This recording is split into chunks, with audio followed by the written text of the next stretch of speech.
Ladies and gentlemen, the Vice President of the United States, Mike Pence.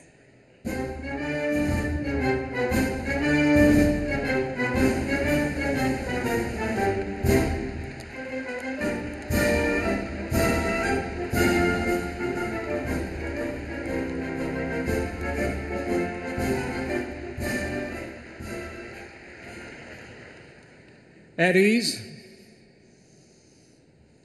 members of the Joint Chiefs, leadership of our armed forces, distinguished members of Congress, and all who wear the uniform of the United States, especially the storied 10th Mountain Division.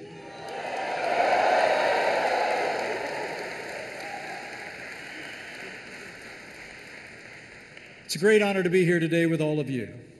As our President, with the strong support of Congress, will take decisive action to make the strongest military in the history of the world stronger still.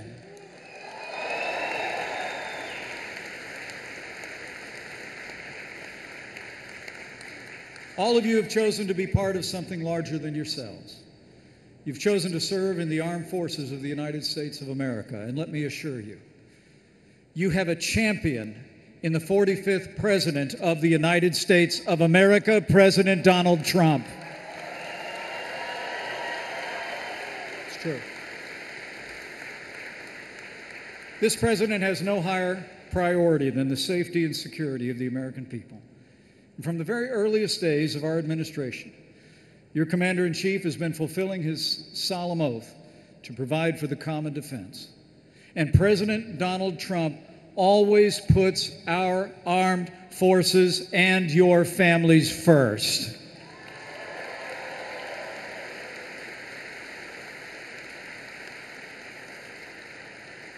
I've seen it firsthand. On our very first day in office, I witnessed President Trump protect our military from a government-wide hiring freeze, and in May of last year, he signed the largest increase in military spending in nearly a decade. And with the leadership and support of this Commander-in-Chief, our armed forces have taken the fight to the terrorists of ISIS on our terms, on their soil.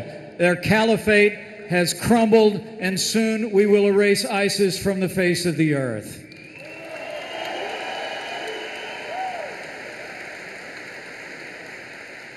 And last August, our president laid out our South Asia strategy to give our warfighters in Afghanistan, in his words, the tools they need and the trust they've earned to fight and win. This president has also secured commitments around the world from our allies, commitments from our NATO allies in particular to pay more for our common defense than ever before.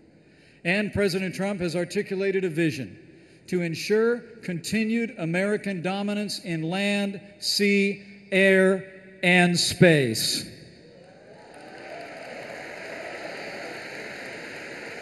And last fall, our president led negotiations with both parties of Congress, and President Trump signed into law the largest increase in our national defense in a generation. Under President Donald Trump, the days of arbitrary budget cuts to our national defense are over.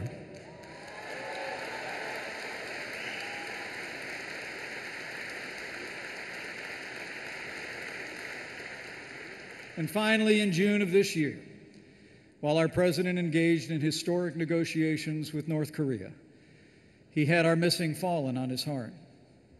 And as the nation witnessed just a few short weeks ago, thanks to the leadership and compassion of this Commander-in-Chief, our boys are finally coming home.